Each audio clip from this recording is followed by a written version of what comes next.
Tara, punta muna tayo sa kantin at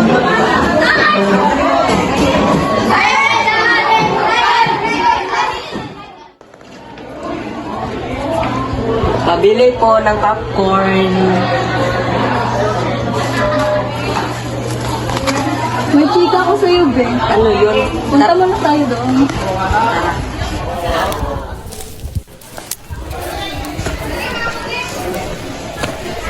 Dito tayo. Dito?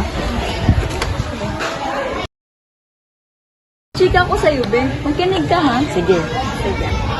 Noong unang panahon,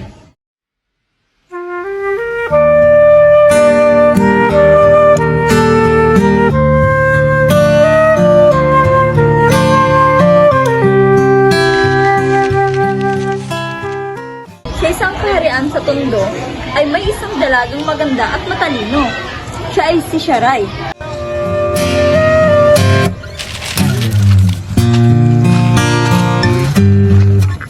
Makapag-asawa ka ng isang president. Hindi mangyayari yon. Anak lamang ako ng isang opisyal. Makakapag-asawa ka ng isang president. Ito.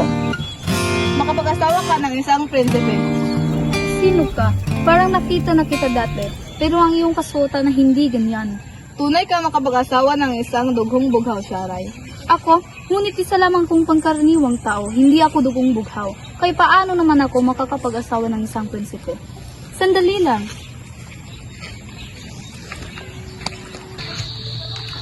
Lamukot, dumaan ka muna, umupo ka.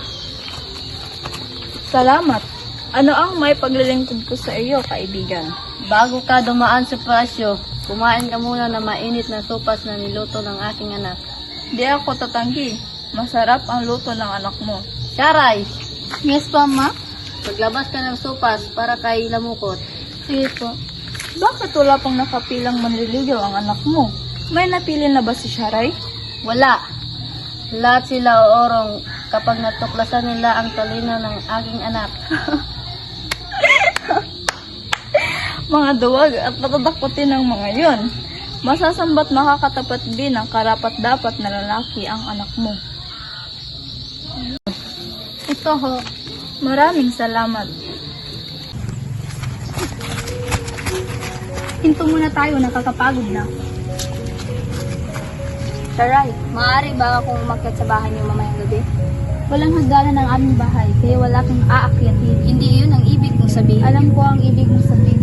Pwede kang umakyat sa aming bahay mamayang gabi kung masasagot mo ang aking katanungan. Oo, sige. May kaibigan akong kasama ko kahit saan. Sinong kaibigan ito? Ang hirap naman ng iyong katanungan. Hindi ko kilala ang iyong kaibigan, pero para sa iyo kikilalanin ko. Sinong kaibigan ang palagi mo kasama kahit saan? Posible na may isa sa amin. Ang anino ko. Kasama ko kahit saan, di ba? Mga kasama, ang prinsipe ang darating. Mga umaga, Sharay. Mari ba kitang hitid sa inyong tahanan? Kasi pagputulin mo ang mga kaugnayan na meron ka sa anak ng utusan, kinulungkot ko mahal, Hari. Mahal ko si Sharay. Dahil ba sa kanyang kakaibang kagandahan, meron rin tayong mga katuring na mga gaganda rin. Hindi lamang ang kanyang kagandahan ang aking nais, kung hindi mo siya taglay na katalinuhan at kabaitan. Hindi siya nababagay sa iyo. Tandaan mo, ikaw ang magmamana ng aking korona. Ikinalungkot ko mahal na Hari. Mahal ko talaga si Sharay. Pumuli ka ng isang ibong pipit at ibigay mo kay Sharay. Sabihin mo sa kanya na lutuin ito ng 12 putahe. Kapag hindi mo raw ito ginawa, parurusahan ka ng kamatayan. Para saan po ang painitang ito? Ano pong ba?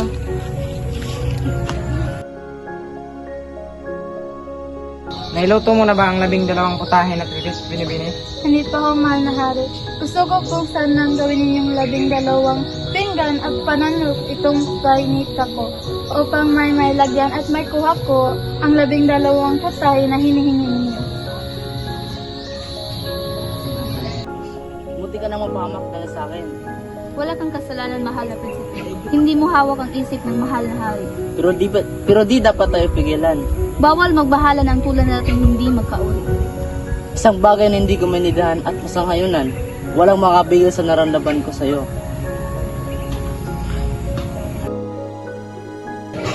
Kinabukasan, bumalik sila Mukot kay Sharay. Nagutos ang dato na ipagpalit mo ng ginto ang tupang ito. Ngunit ibalik sa kanyang ng buhay pagkatapos, sabi na Mukot kay Sharay. Tinanggal ni Sharay ang balahibo ng tupa. Nagbenta siya ng balahibo, kapalit ng ginto. Dumaan dito sila Mukot. Ipinarating niya sa akin ang utos ng hari. Isang bagay na hindi maaaring sundin ni naman. Paano ibalik ng tupa at ipagpalit sa ginto? Sharay, mabuti pang sumama ka na sa akin at umuwi tayo ng mapayapa. Hindi mahal kong prinsipe. Hindi ako ulong sa utos ng mahal na hari. Ano ang nais kong gawin? Hindi ko pa alam. Alam mo na ang iyong gagawin. Mahal na hari, ito pong gintong ibinayad sa tupa. Ang utos ko ay ibigay mo sa akin ng tupa ng buhay. Pagkatapos mo ito ay benta. Nasaan ito? Kasama ko po nasa labas.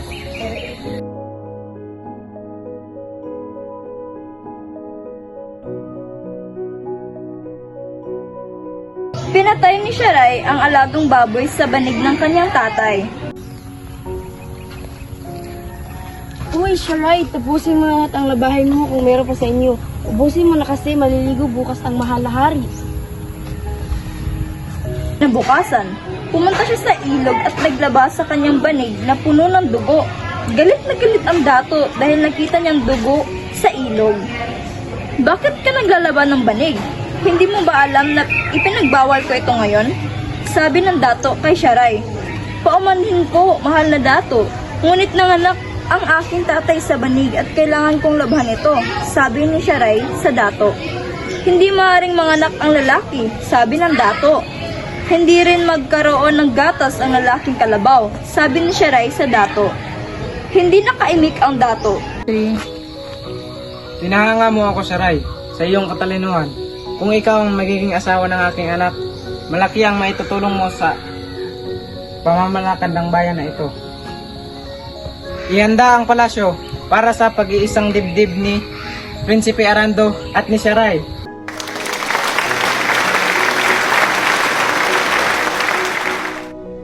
At namuhay sila ng mapayapa. Ang ganda naman ng chika mo.